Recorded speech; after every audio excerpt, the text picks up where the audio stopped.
Assalamualaikum warahmatullahi wabarakatuh. Selamat pagi teman-teman, selamat datang di Mahir Bisnis Internasional tingkat kuliah bersama saya Sinta Mela Putri. Pada kali ini saya akan membahas materi mengenai memasuki pasar internasional dan ekspansi. Materi yang akan saya jelaskan lebih ke dalam cakupan organisasi pemasaran, pengaruh negara asal, serta faktor-faktor apa saja sih yang mempengaruhi cara masuknya. Nah, pasti teman-teman penasaran kan? Bagaimana sih cara negara kita memasuki pasar internasional? Terus, hal apa saja yang harus dilakukan? Untuk lebih jelasnya, yuk kita bahas bersama. Baiklah teman-teman, yang pertama yang akan saya bahas tentang organisasi pemasaran. Pengelolaan aktivitas pemasaran internasional mereka dengan 3 cara, yaitu yang pertama ada Departemen Ekspor, Divisi Internasional, dan Organisasi Global. Yang pertama ada Departemen Ekspor. Perusahaan biasanya masuk ke dalam pasar internasional hanya dengan mengirimkan keluar barang mereka saja. Bila penjualan internasional berkembang, perusahaan membentuk Departemen Ekspor yang terdiri dari seorang manajer dan juga beberapa asisten. Dengan meningkatnya penjualan, Departemen Ekspor berekspansi untuk mencakup bermacam-macam layanan pemasaran, sehingga perusahaan dapat mengejar bisnis dengan semakin agresif. Bila perusahaan melakukan joint venture atau berinvestasi langsung, Departemen Ekspor tidak lagi mencukupi untuk mengatur operasi internasional.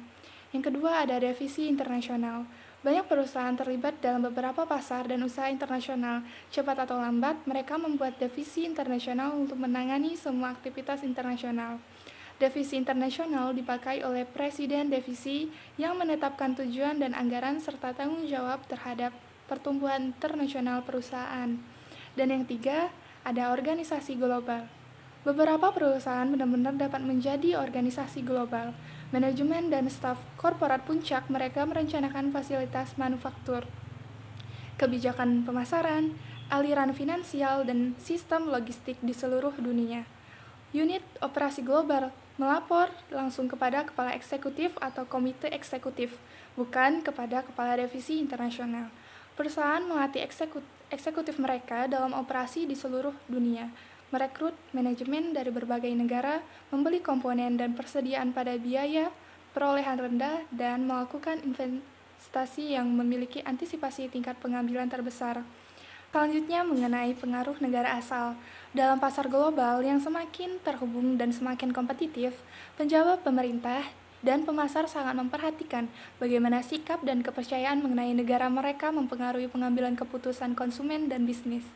Persepsi negara asal adalah asosiasi dan kepercayaan mental yang dipicu oleh sebuah negara. Penjabat pemerintah ingin memperkuat citra negara mereka untuk membantu pemasar domestik yang melakukan ekspor. Syarat untuk menarik perusahaan dan investor asing, pemasar ingin menggunakan persepsi negara asal yang positif untuk menjual produk dan jasa mereka. Persepsi konsumen tentang negara asal.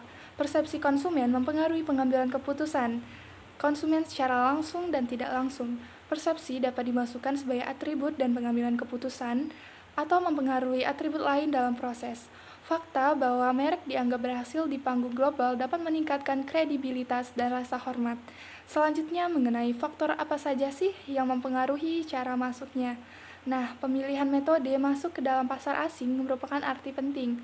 Pemilihan ini merupakan salah satu dari keputusan yang paling kritis dalam pemasaran internasional karena keputusan masuk merupakan keputusan makro, yakni pada saat perusahaan memilih tingkat keterlibatannya di dalam pasar-pasar asing, perusahaan juga melakukan pemilihan mengenai program pemasaran di sana.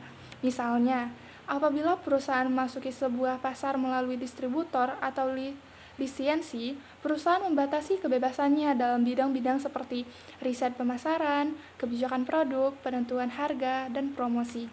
Terdapat sejumlah karakteristik yang menentukan ketepatan strategi masuk, dan banyak variabel yang mempengaruhi strategi yang dipilih. Yang pertama yaitu ada karakteristik negara.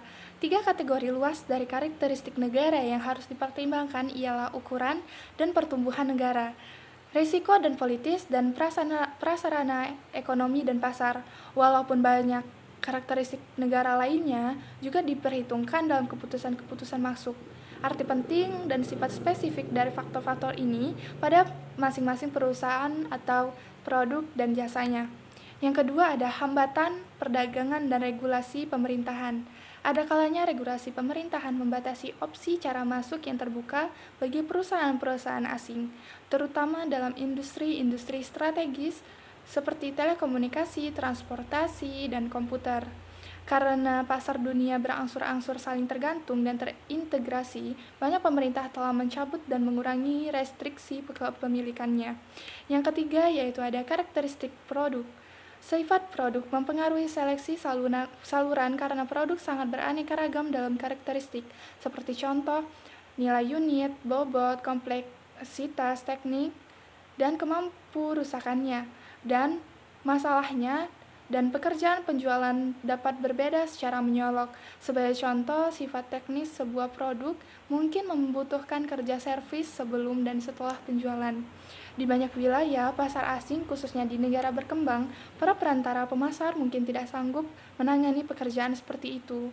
Juga, ukuran dan bobot produk yang atau bahkan suhunya, seperti halnya dalam makanan beku, dapat mengindikasikan kebutuhan akan berbagai fasilitas penanganan khusus yang mungkin tidak dipunyai oleh organisasi-organisasi pemasaran.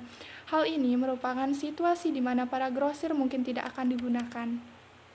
Baiklah teman-teman, demikian pemaparan atau lebih tepatnya penjelasan lebih detail mengenai cara memasuki pasar internasional dalam cakupan organisasi pemasaran, pengaruh negara asal, serta mengenai faktor-faktor mempengaruhi cara masuk dari saya.